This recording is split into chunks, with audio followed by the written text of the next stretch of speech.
Welcome. In this video I will show you how to reset the picture settings of your Xiaomi G27Qi monitor.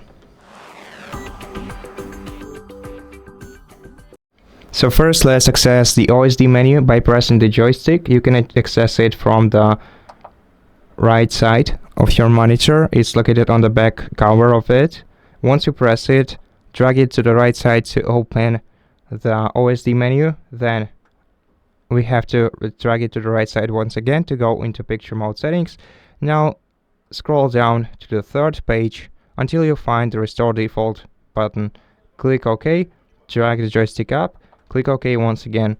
The picture mode is settings is reset to default. If you want to select the standard picture mode, you can select it in the first tab of the second column.